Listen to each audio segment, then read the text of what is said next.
सत साहिब सतगुरुदेव की जय। बंदी छोड़ कबीर साहिब जी की जय। बंदी छोड़ गरीबदास जी महाराज जी की जय। स्वामी राम देवानंद जी गुरु महाराज जी की जय हो।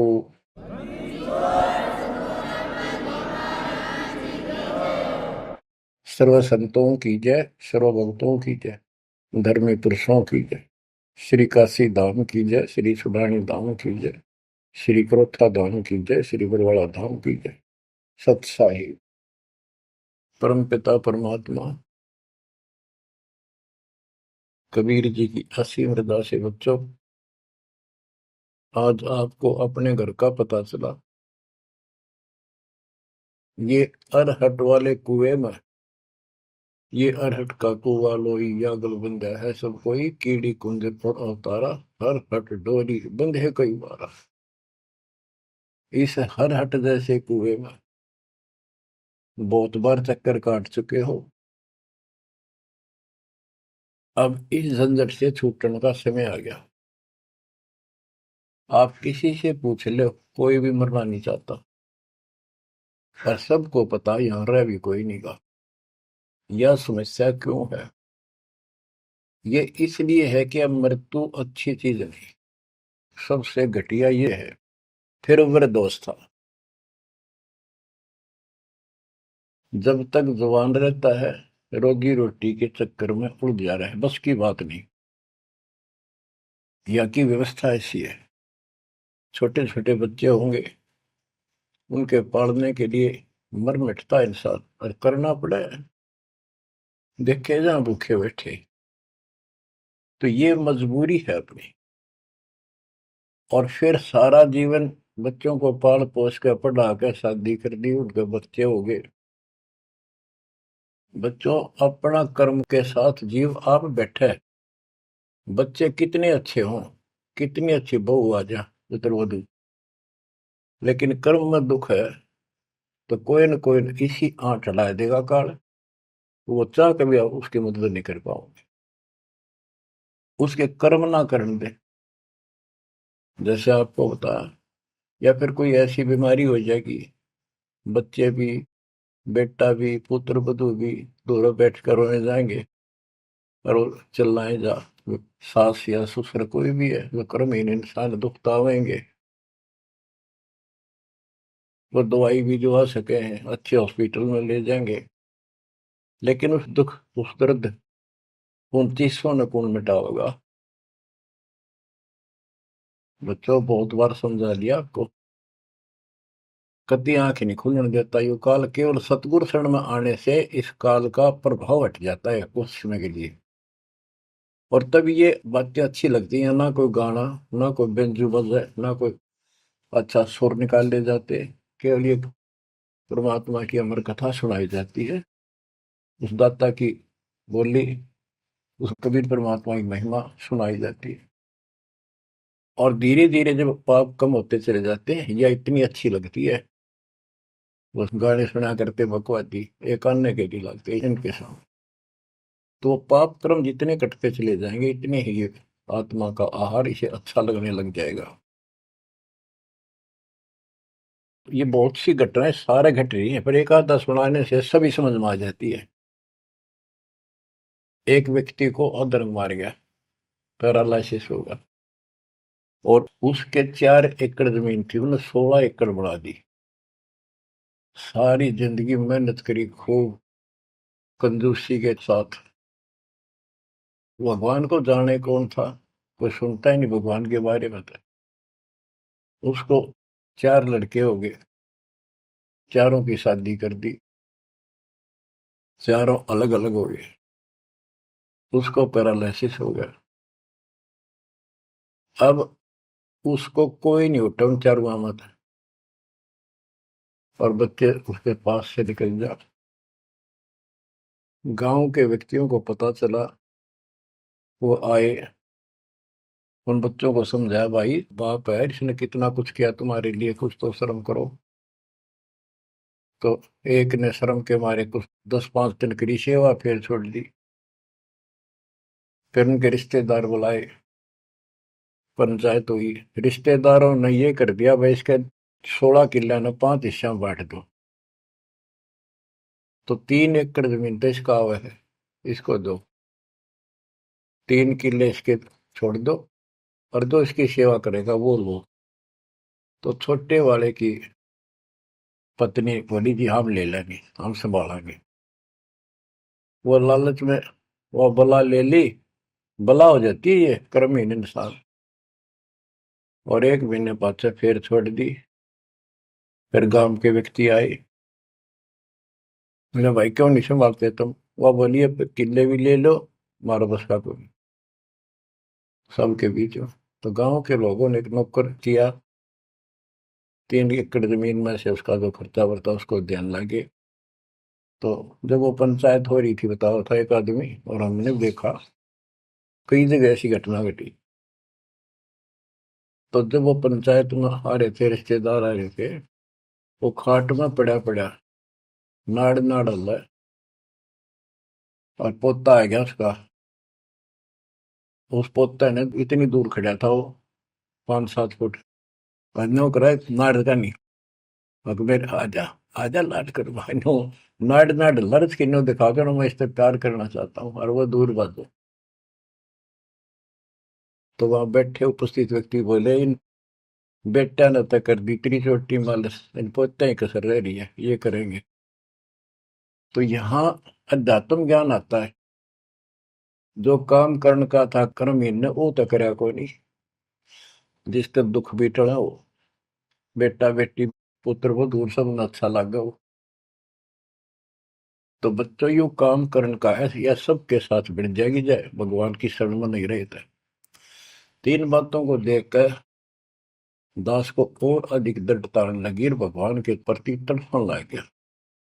ये सचमुच तो पहले देखा है सब पता, और भी सामान्य बातें देखी ना, बीमार हो तो भी माता पिता बैठे बैठे देखे जा, और वस्तु के लिए पुकारे जा, कोई सुनने तैयार नहीं था। कबीर साहब कहते बूढ़ा होकर पड़े खाट में, सुने बचन खारे, कड़वी बात सुना करेगा, और कुत्ते ताउन का भी सुख को नहीं, ये छाती फूकड़ आ रही। पुत्र वधु कह के गई बूढ़ा बुढ़िया ने के ध्यान रखियो को कुत्ता बिल्ली ना बढ़ जाए अंदर। अब वो ध्यान रखे तुम्हें दिखे कुछ ना दिखे, और दोस्त आंख लागी, कुत्ता बढ़कर उसकी लस्सी दूसी गिरा गया।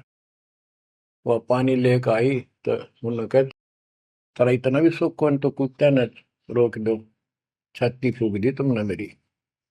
तो परमात्मा कह रहे फिर ये एक वचन सुनोगे तुम, ये कथा सुनने को मिलेगी अमर कथा तुम्हारे को।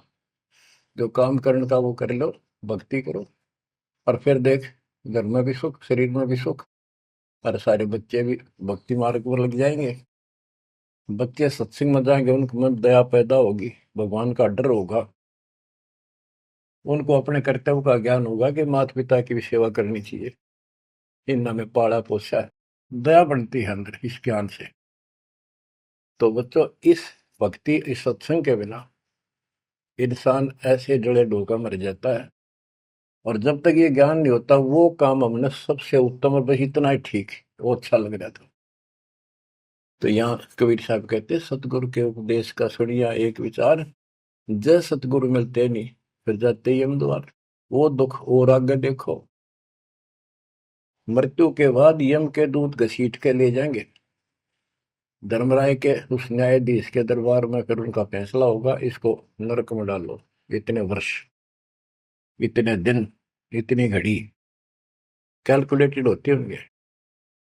यम के दूत उनको लेकर चलते तोड़ के तोड़ने क्यों, 1 लाख का हिसाब हो डेली, दे लट्ठा दे लट्ठा, वो नरक से वापस भाजे, उनका लठ मारे भाले ठोकर जबरदस्ती लात मार के ठोकर मार के नरक में गिरे। कहते नरक द्वार में दूत सफर करते क्या चातान, उन तक कबू ना छूटता करता चारों खानी। नरक भोग का फिर 4 खानी में भरमता, कुत्ते गधे शोर बनता, और कभी ना लगता पार, सो फेरा सब मिट गया मेरे सतगुरु के उपकार। बच्चों समझ लो इन बातों को और देखो मालिक की दया। ये बातें कदे हमने दादे परदादा पर भी ना सुनी, माता पिता से नहीं सुनी। उसकी दया विधाता की। और आज ये अच्छी लगे और बात एक भी अच्छी नहीं लगती। वो तो बेतुकी बातें हैं। थोड़ी देर बातें करनी पड़ती है इधर उधर की। 2 मिनट बाद में सोचा ही जा तो जा अपना परमात्मा ने याद करे। तो यह लगन अलग से लगेगी, इस सत्संग से लगेगी। और भक्ति सुमन दान करोगे या सेवा, ये सारे मिलकर आपको निर्मल करेंगे। आपको हर तरह से शक्ति आत्मा को मिलेगी। भोजन खाते हैं तो उसमें सभी प्रोटीन सब प्रकार के खाने होते हैं, तभी स्वस्थ शरीर रहता है। इस प्रकार हमने सेवा भी जिसी बने, सुमन भी, दान भी, ये करना पड़ेगा। और मर्यादा का निर्वाह परहेज भी रखने पड़ेंगे, तभी आत्मा स्वस्थ होगी, मोक्ष प्राप्ति योग्य होगी। बच्चों, धन है आपके माता पिता जिनसे जन्म हुआ। आपकी किस्मत को अगर व्याख्यान करने लगो, आपकी किस्मत का वर्णन करो, कोई शब्द नहीं दास के पास। इतनी अच्छी किस्मत लेकर जन्मे हो तुम। आपका मनुष्य जीवन इस समय, मनुष्य जीवन के बाद फिर आपको शरण मिल गई। गजब अजब बात तो यह है कि आपको शरण मिल गई। आप देखो, नाम लेने तो पहले आप किस स्थिति में थे, क्या करा करते, सारा दिन कोहरे डले डोला करते। और मजदूर, काल के मजदूर थे, बस पेट के मजदूर, माचे माचे अंडा थे। कोई भी अच्छा काम चाह कर भी नहीं कर पावा थे। आत्मा भी अच्छी थी, था आपकी नर्म भी थे, दया थी, भाव था, सारा था, भगवान की चाह भी थी। पर ऊपरली सी थी, काम चलाऊ सा था। और नाम लेने से पहले जब आपने स्टार्ट किया इस मार्ग को, देख मन कितनी बगावत करे था। ये कैसे हो सकता है, ऐसे कैसे हो सकता है, हमने तो ये पूजा की, हमने ये देखा, ये सुना। तो काल ने परमात्मा से पहले कहा था कि तुम्हारा जो हंस जाओगा ज्ञान बताने के लिए, उससे पहले कहते देवी देव धाम तो दुआओ, तीर्थ व्रत और ये झूठे जब तब मन लाओ। इस तरह की सारी शास्त्र साधना से इनको इतना मूर्ख बना दूंगा कि कोई भी उसके ज्ञान को सुनेगा नहीं। जाओ योग जीत संसारा, जीव न माने कहा तुम्हारा, जीव तुम्हारा कहा न माने, हमारी ओर हो बात बखाने। हमारी ओर होकर बात विवाद करेंगे तुम्हारे साथ। बच्चों, इन बातों को याद रखो। इस जीवन की सफलता है कि इसमें परमात्मा प्राप्ति हो। आप इसके निकट आ चुके हो। आपने जो भक्ति स्टार्ट करी, आपकी यही दशा थी। कति मन मान कर राजी नहीं था। और उस दाता देखो अपने बच्चों को कैसे कैसे कैसे कोई न कोई भेज के अपना बान भाई रह रह कर कथा सुनाई। कभी अच्छी लगी, कभी ना लगी, धीरे धीरे पाप कटते गए, सुनते चले गए। कहते सो सब सिदर मैं करूं अपने जन के काज, हरने से पूजो मार दो नरसिंह दर के साज। इब्राहिम सुल्तान के साथ कितने खाड़े कर दिए, कितना पीछे पड़ गया जाता अपने बच्चे को नरक से निकालने के लिए। यही दशा अपनी थी। उस दाता ने कोई न कोई कारण बना के अपने को राह दिखाया है। हरी बच्चों, समझो इस मार्ग को। क्योंकि ये कथा जो सारी सुनाई जाती है, ये आत्मा को सहारा देती है। ये आत्मा बहुत सतर्क हो जाती है, इन पर सब पर विचार करती है, तब इस मन को साइड कर देती है कि बस बहुत हो लिया। आप देखो क्या हाल है, कल न पशु बन जाओगे, और पहले पेरानी कितनी बार बन लिए। तो परमात्मा आपको बहुत लंबे समय से तैयार करते करते करते करते आ रहे और आप भी लगे रहे। जैसे भी जितना दाव लगा जिस जन्म में आप करके, फिर काल का प्रभाव ज्यादा था, नहीं पार बसाई छूट गया मार्ग। जो गुरुद्रोही हो जाते हैं ना, वो सदा के लिए खत्म हो जाते हैं। वो तो अरबों खरबों वर्षों तक धक्के खाओगे। आप विमुख होते रहे, जैसे राबिया विमुख हुई। स्टार्ट वहां से नहीं था उसका, बहुत पीछे से था, लेकिन भक्ति की चाह बनी रही बनी रही। दाता फिर मिलते रहे। परमात्मा कबीर साहब कहते हैं, मेल अठेला जाइयो, तीर्थ धाम पर भटकियो, मेले बड़ा मिलाप, पत्थर पानी पूजते कोई साधु संत मिल जाओ। जब तक भगवान नहीं मिला है, तब तक ये आस्था भी बनी रहनी चाहिए। इसलिए परमात्मा कुछ लोगों को जो संस्कार तो निकाह होता है, कोई मत्था टेक के किधर जाके, और कुदरती वो संस्कार आ जाता, उसकी आस्था बनी रहती है वहां पर, तो भगवान में चाह बनी रही। कई नरसिंह बन के इसने आना पड़ा। निकाल ने तो मस्टरवा दिया था, प्रहलाद भगत की आस्था खत्म हो जाती, दाता रक्षा नहीं करते, सारे समाज में आस्था खत्म हो जाती मनुष्य जीवन में, कि भगवान है ही नहीं करे। और ईशा दिखा दिया भगवान, आज तक याद है भगवान है। इसलिए हमारी चाह बनी रही परमात्मा के प्रति।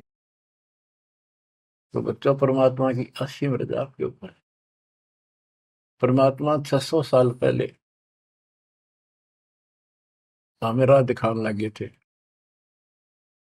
और उसी समय से आज तक बीच में अपने संत गरीबदास जी को बीच में मिले, इस भक्ति को फिर से जीवित कर गए, इस अध्यात्म ज्ञान को फिर से कभी खम्भ रोप गए। इनके माध्यम ये यथार्थ ज्ञान देख, और 300 साल से अमर ग्रंथ यहाँ पढ़ा करते थे गरीबदासी, गरीबदास के 12वें पंथ वाले। मेरे गुरुदेव के अतिरिक्त किसी के पल्ला नहीं पड़ा। उन्होंने दास को दिया ये खजाना, उसके बाद गहनता से इसका अध्ययन किया, आशीर्वाद उनका रहा। आज ये खजाना खोल दिया, गुरुदेव का आशीर्वाद, कबीर साहब का वचन, 5505 कलयुग बीत चुका, तो ये खेल तो होना ही था। और यह गंगा आएगी, मोक्ष करने वाली असली गंगा, ये है सत्संग। इसमें जो स्नान करेंगे, सत्संग सुनेंगे, मोक्ष तो इन आत्माओं का होगा। अब्राहिम सुल्तान को कैसे निकाला, उसके कोरडे तक खाए मालिक ने अपने बच्चे के, बता के लागत था, क्या नाता था उससे। अब यहाँ विचार कर लो, उसका हमारे से क्या नाता है, कितना गहन नाता है। वो हमारा पिता है, वही हमारी माँ है। उस परमात्मा में हमारे प्रति माँ और पिता दोनों का मोह है, कितना जबरदस्त हो सकता है वो देखो। तुम अपनी गलती से फंस गए, पर वो बैठा उस पर भी नहीं जाता खाली, कि कुछ तो निकालो काल के जाल से। आप आंख खोलो, इस मार्ग को दृढ़ता से ग्रहण करो, बच्चों वाली बातें छोड़ देगा, सारा संसार एक तरफ हो जाए, आपने एक तरफ होना पड़ेगा। जैसे मीराबाई को कहा उसकी माँ ने, सत्संग में जाना मीरा छोड़ दे, आए मारी लोग कर तकरार, सत्संग में जाना मीरा छोड़ दे, सत्संग में जाना मेरा ना छूटे, सत्संग में जाना मेरा ना छूटे, तारी चाहे जड़ कमरो संसार, सत्संग में जाना मेरा ना छूटे। इस दशा में, इस स्थिति में आपको आना पड़ेगा। ये संसार साथ नहीं जाएगा, ये संसारिक व्यवहार आपका कति काम नहीं आऊगा। ठीक है, बेशर्म होना भी नहीं, जितना हम समाज में सहयोग कर सकते उस तरफ में रहना पड़ेगा। प्यार दें सबको, नमस्कार करें, बड़े छोटे की कदर करें, अच्छा व्यवहार करें, हेल्प करें, लेकिन जहाँ अपने भक्ति में बाधा हो उसका नमस्कार करे, हाथ जोड़ लें दूर थे। बच्चों, गरीबदास जी ने बताया है, गोरख से ज्ञानी गणे और सुखदेव दती जिहान, सीता सी गो भारिया संत दूर स्थान। पुण्यात्मो, आपको अध्यात्म सिलेबस, ये अध्यात्म का पाठ्यक्रम पढ़ाया जा रहा है, दास टीचर है, और इसको बार बार रटवाऊंगा, बार बार समझाऊंगा, क्योंकि टीचर सारा साल उस सिलेबस को रह रह कर रिपीट करवाया करे, तब बच्चों के आत्मा में, उसके मन में, बुद्धि में वो सेट होता है। तो बच्चों, आपको ये सिलेबस दास बार बार रिपीट कराएगा, और ध्यान से उत्सुकता से सुनते रहना। परमात्मा के ज्ञान को, सत्संग को सुनो, जब कति एकाग्र चित्त से सुनो। गरीब गोरख से ज्ञानी घने, सुख देव जति जिहान, सीता सी बहु भारिया संत दूर स्थान। अब आपको अमर ग्रंथ की अमर वाणी का कुछ अंश सुनाऊंगा। जैसे दास की बुद्धि काम करेगी, इसको सरल भी बनाऊंगा। गरीब, यज्ञ रची जब पांडव राजा, नो नाथो नहीं नादू बाजा, 84 सिद्ध रिद्ध सब मोहे, पूर्ण ब्रह्म ध्यान नहीं जो है। अब क्या बताना चाहते हैं संत गरीबदास जी, कि जब पांडवों ने अश्वमेध यज्ञ रची, तो उसमें 33 करोड़ देवता, 88,000 ऋषि, ब्रह्मा विष्णु महेश तक उपस्थित थे, 12 करोड़ ब्राह्मण, और ये गिरिपुरी, इनका गिनती नहीं, 56 करोड़ जहां थे या दो, शंख पचायन नहीं बाजा ना दो। तो कहने का भाव ये है कि गोरख से ज्ञानी गणे, सुखदेव जति जिहान, प्रसंग ये है। और सीता सी बहु बारिया संत दूर स्थान। पांडवों ने अश्वमेध यज्ञ क्यों की थी? श्री कृष्ण जी जो उनके गुरु थे, त्रिलोकीनाथ विष्णु अवतार, उन्होंने बताया था कि तुमने, क्योंकि युधिष्ठिर जी को भयंकर शोपन आने लगे, बेचैनी होगी, भूख गई, रात की नींद गई, वैद्यों से इलाज करा लिया, कोई आराम नहीं हुआ। श्री कृष्ण जी के गुरु थे, उनसे समाधान जाना और कारण पूछा कि ये हुआ क्यों। तब श्री कृष्ण जी कहते, तुमने जो बंदूक घात किए हैं, युद्ध में, महाभारत में आदमी मारे और अपने प्रियजन मारे, रिश्तेदार मारे, ये पाप वो हानि कर रहा है, वो सेध रहा है। समाधान ये है कि अश्वमेध यज्ञ करो और पूरी पृथ्वी पर न्योता दे दो, कोई आओ, धर्म यज्ञ करो एक, और धर्म यज्ञ सफल होगी तो तुम्हारा ये दुख दूर होगा, अन्यथा नहीं होगा। और यज्ञ संपूर्ण होने की, सफल होने का चिन्ह बना दिया, बता दिया निशानी, कि एक शंख 5 मुंह का, पंचानंद शंख, उसको पंचजन्य भी बोल देते हैं, पंचायन, आनंद माने मुख होते हैं, पंचानंद 5 मुख का शंख एक अलग स्थान पर रखा जाएगा। वो कोई बजाएगा नहीं, आप पर बाजेगा।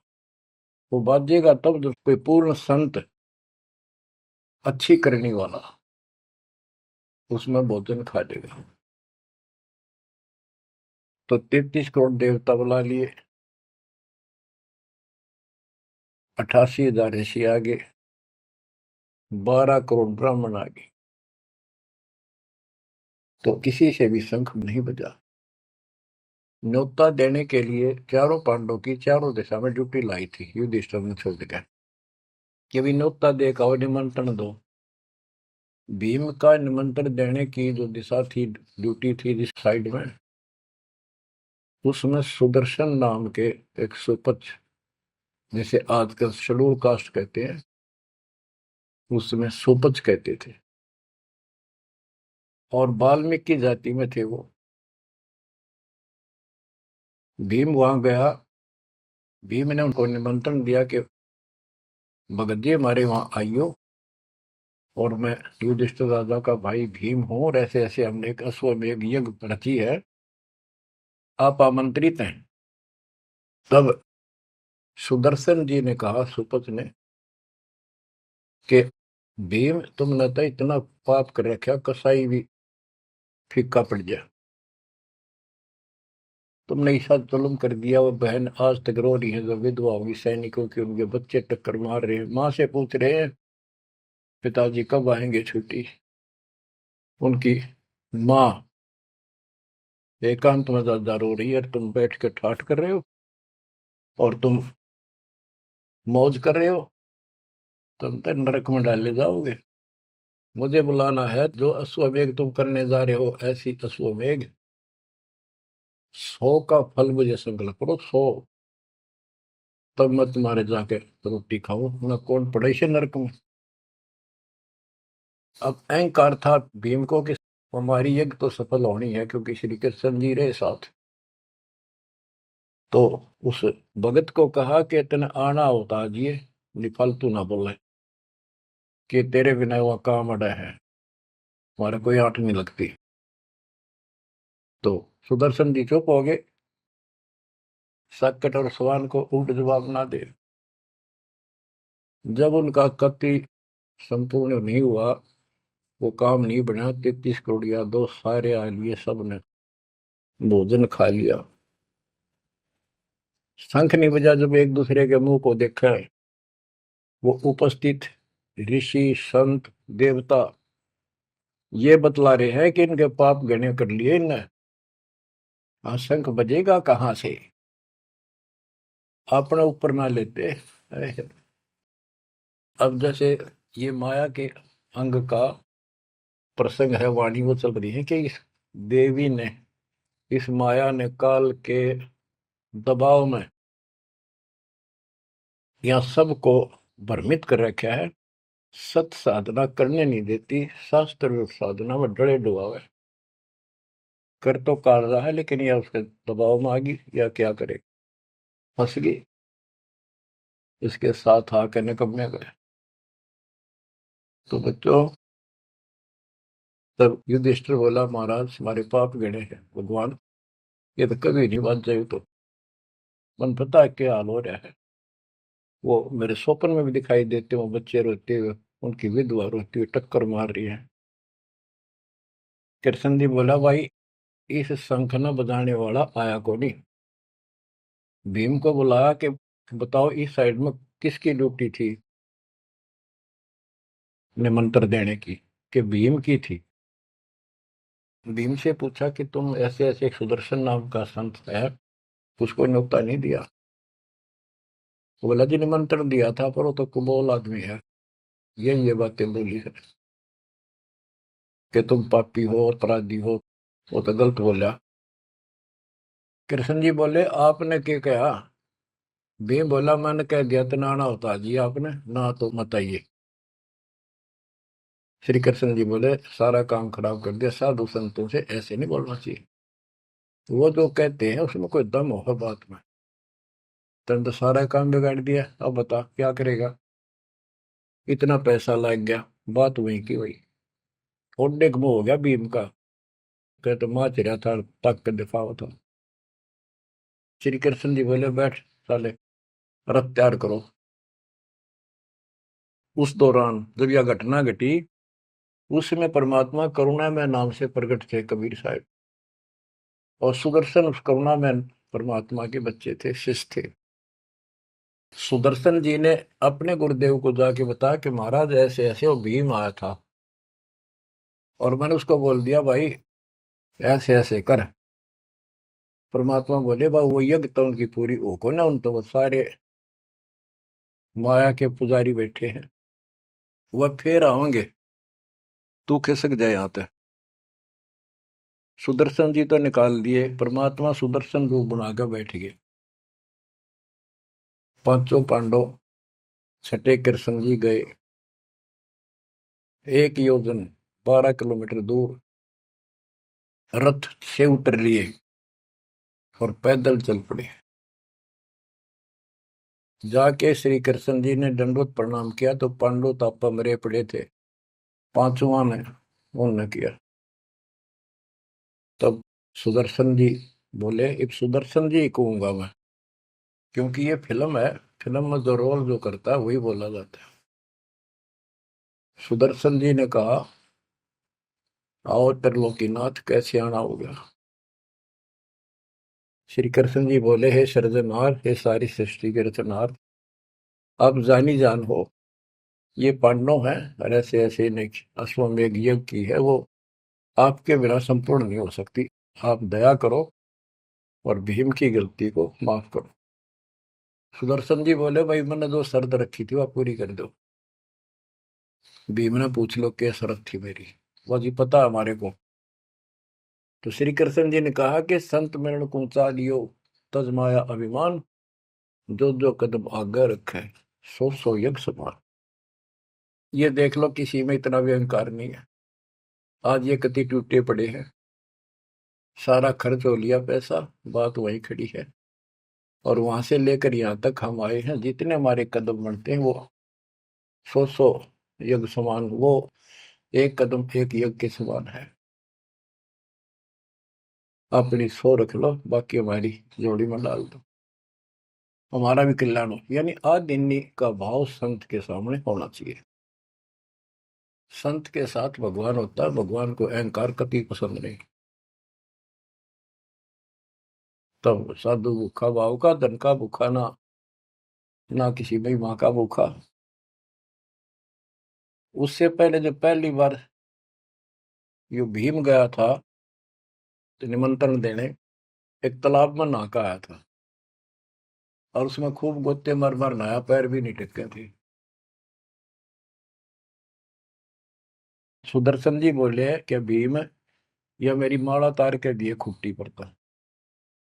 भीम चला, खुट्टी पर तो माला सुमरनी तारन लग गया, उस पर उतरी नहीं, टस से मस नहीं हुई, पसीने आ गए। जब सुदर्शन जी बोले, भीम उधर बड़ी डींग मारा था कि युद्ध न्यों नहीं जीता जाता, एक का मारू था 10 मरे थे। और ये माला ना उठी तेरे थे, छोड़ के आ गया, दूर खड़ा हो गया। उनको ये दिखाना भी जरूरी था कि कुछ है इसके पल्ले, ना तो उनके मन में फिर दूसरा देता। ऐसे हाथ किया परमात्मा ने, वाला अपने आप उठ के उनके हाथ में आ गई। धर्मदास या घना अंधेरा, बिन परचय जीव जम का चेहरा। अगर थोड़ा बहुत ना दिखाऊं अपनी शक्ति तो काल का बंधेरे मेरी तरफ आवे को नहीं। उस दिन तो बड़ी बात बोल रहा था भीम, और सुन ले, तेरे जैसे पहलवान बहुत होगा जाए लिए। जिसमें तू उस दिन स्नान करके आया था ना, वह खोपड़ी थी उस कुंभकर्ण की। खोपड़ी, ये सिर का ऊपर ऊपर का कटोरा, जिसमें तेरे पाँव भी न टेके, ऐसे ऐसे होकर जानिए बकवादी। भक्ति बिना बात नहीं बने बच्चों। तो जब परमात्मा यानी सुदर्शन जी रथ में बैठकर उनके साथ वहां पहुंचे, द्रौपदी ने देखा कि कौन सा है संत, पता चला यू एक केला यू है होगा। तो तभी उसके मत्था ठन गया कि इससे क्या होता, ये इतने ऋषि में ऋषि बैठे तपस्वी फलाना। फिर श्री कृष्ण जी ने कहा, द्रौपदी बढ़िया भोजन तैयार कर, संत खाना खाओगा तारा काम बनेगा।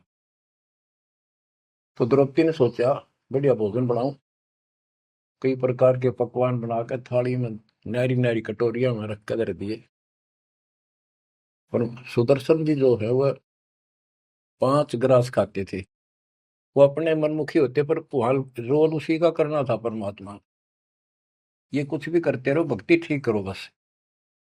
तो उन सब में से थोड़ा थोड़ा मिला के इकट्ठा कर लिया, खिचड़ी ही बना ली, कति रला दिए कि सारे पकवान वहां मिल जाए और सबका भोग लग गया। द्रौपदी मन में सोच रही थी, मैंने 1 घंटे तक आंख पड़वाई दूं मैं और इतने बड़ी आइटम बढ़ाए। अक्संत खाओगा और उंगली चाटेगा और सरा होगा किसने बनाई है सब्जी रोटी। और इसने कुछ करना आता ना और ना शूद्र का शूद्र, ये कहाँ के शंख बजाएगा ये। अब परमात्मा ने यानी सुदर्शन जी ने 5 ग्रास खाए, 5 बार शंख बोला। वो युधिष्ठिर जी बड़े खुश हुए, कृष्ण जी से कह रहे आपने बड़ी दया करी, बड़े महापुरुष खोज के लाए, हमारा तो काम बढ़ गया। कृष्ण जी बोले नहीं बना, ये तो शंख कंटिन्यू बजना चाहिए था अखंड, और काफी देर तक स्वर्ग तक सारी पृथ्वी पे इसकी आवाज जाएगी, धीमी धीमी मीठी मीठी प्यारी प्यारी, तब सफल होगी। युधिष्ठिर बोले हे भगवान अब कौन रह गया, किसको लाओगे। बोला भाई इस वाल्मीकि के बाल सब ना ही 3 लोग, ये के वाल्मीकि दिखे तुमने, इसके एक बाल के समान भी 3 लोग नहीं है, इतनी ताकत है इसमें, इतनी भक्ति की शक्ति है।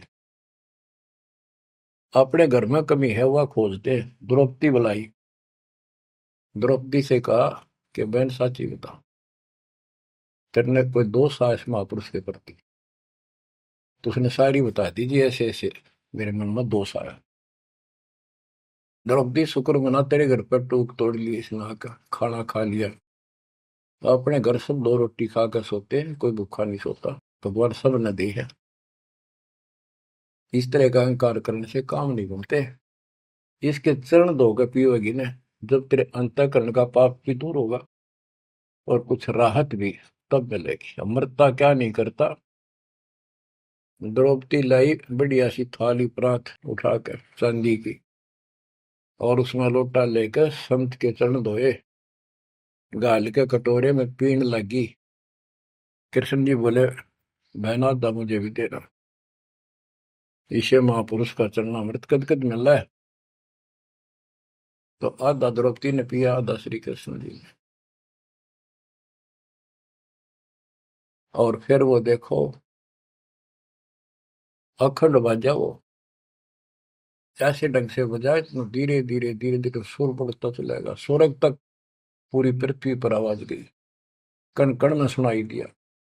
और जो पेड़ थे पौधे पूरे के पूरे बसंत की तरह फूल आ गए और खिल गए, इतना सुंदर मौसम होगा सुहावना।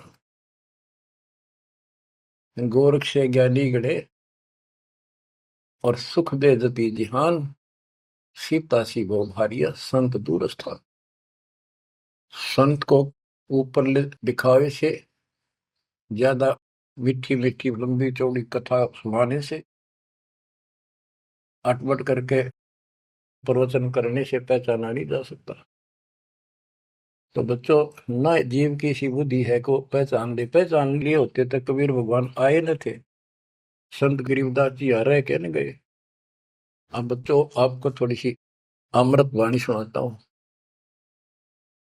ग्रीव फिर पांडवों की यज्ञ में शंख पंचायन टेरे, 12 कोटि पंडित जहां पड़ी सबन की मेरे। यज्ञ रची जब पांडव राजा, नौ नाथों ने नादू बाजा। उस यज्ञ में 9 नाथ, 84 सिद्ध, 33 करोड़ देवता, 88,000 ऋषि, 12 करोड़ ब्राह्मण और 56 करोड़ यादव जो श्री कृष्ण के वंशज थे, जो पांडवों के रिश्तेदार थे। क्योंकि श्री कृष्ण जी की बहन सुभद्रा अर्जुन के ब्याही थी। या क्या कहते हैं, यज्ञ रची जब पांडव राजा, नो नाथों ने नादू बाजा। 84 सिद्ध रिधि सब मोहे है, पूर्ण ब्रह्म ध्यान नहीं जो है। अब माया के उनकी वाणी पर देखो छिए, इन्होंने बताया है कि 84 सिद्ध 9 नाथ ये रिद्धि सिद्धि में उलझा रखे थे। 84 सिद्ध रिद्धि सब मोहे, इन्होंने पूर्ण ब्रह्म ध्यान नहीं जो है, पूर्ण परमात्मा की भक्ति नहीं करी। कोटि 33 यज्ञ के माही, सुर नर मुनि जन गिनती नाही। 56 कोटि जहां थे यादो हो, जिनसे नाही बाजा ना दू हो। कोटिक वक्ता वेद उचारी, ना बयम संपूर्ण सारी। सर दर्शन की गिनती नाही, अनाथ जीव जी में बहु माही। ओहो। सठ दर्शन ये गिरिपुरी कहती है, बहुत गड़े आए हुए थे, और अनाथ जीव भी बहुत गड़े आए। सुर नर मुनिजन तपा सन्यासी, दंडी वृत्त बहुत उदासी। कामधेनु कल्प वृक्ष ही लाए, तीन लोक के सुर नर आए। पांचों पांडवों कृष्ण शरीरा, जिनसे यज्ञ बही निधीरा। होय होय। पांचों पांडव और श्री कृष्ण जी वही खाना खा चुके थे, उनसे यज्ञ बही निधीरा, उनसे यज्ञ नहीं हुई पूरी। एक बाल्मीक नीचे कुल साधु, जिन शंख पचायन पूरे नादु। और गनो माया के पूता, ब्रह्म जोगनी सब ही दूता। ओहो। कहते हैं, एक बाल्मीक नीचे कुल साधु, जिन शंख पचायन पूरे नादु। ये और गनो माया के पूता, ये औरतें माया के भ्रमित है, माया सिद्धि प्राप्त करके लोगों को प्रदर्शन करना, ये भी माया जाल। या महिमा पागी न, इनमें खेल ले गए खिलौने से, या माया ये देवी ने उलझा रखे काल के दबाव। कहते हैं, और गनो माया के पूता, ब्रह्म जोगिनी सब ही दूता। अब क्या बताते हैं, गिरि पांचों पांडव संग हैं, और छठे कृष्ण मुरार। चलिए हमारी यज्ञ में हे समर्थ सिरजनहार। अब श्री कृष्ण जी भी तो तीन लोक के मालिक हैं, पिछले संस्कारी हंस है। परमात्मा ने उनको सद्बुद्धि दी, उनकी दिव्य दृष्टि खोली कुछ समय के लिए, तो उनको भगवान दिखाई दे था। वो सुदर्शन उस दिन थे भी भगवान, पर उसको एहसास था, क्योंकि अध्यात्म मार्ग के अंदर अपने आप आत्मा अपने से शक्तिशाली के आगे नीचे हो जाती है, मुरझा जाती है। गिरि पांचों पांडव संग हैं, और छठे कृष्ण मुरारे। चलिए हमारी युग में समर्थ सृजनहार। गिरि पांडव यज्ञ अश्वमेघ में, सतगुरु किया पिया ने। पांचों पांडव संग चले, और छठा भगवान। गिरि पांडव यज्ञ अश्वमेध में, वाल्मीक की बे। शंख पचायन बजाइया, राख्या नहीं संदेह। गिरिव सुपच रूप धर आइया, सतगुरु पुरुष कबीर। तीन लोक की मेदनी, सुर नर मुनि जन भीड़। कहते हो सुपुच का रूप धरकर स्वयं सतगुरु परमेश्वर कबीर जी आए, जहां पर तीन लोक की सेना बैठी थी मेदनी, या दुनिया भरी पड़ी थी। 33 करोड़ देवता, 88,000 शेरियो, 56 करोड़ यादव। 33 कोटि यज्ञ में आए, 688 सारे। 12 कोटि वेद के वक्ता, सुपच का शंख बजा रे। के 33 करोड़ देवता, 88,000 ऋषि, 9 नाथ, 84 सिद्ध, 12 कोटि वेद के वक्ता ब्राह्मण, ये सारे वहां पर बैठे थे। उन तो ये छोटा सा काम नहीं हुआ, 3 ताप के अंतर्गत पांडव दुखी हो रहे थे। तुम कौन राम का जपते जापम, ताते कटे ना तीनों ताप। तो बच्चों, परमात्मा की आपके ऊपर असीम रजा है, आपको पूर्ण परमात्मा की भक्ति मिली, पूरा सतगुरु मिला, आपको मोक्ष दी दाता सच्चाई।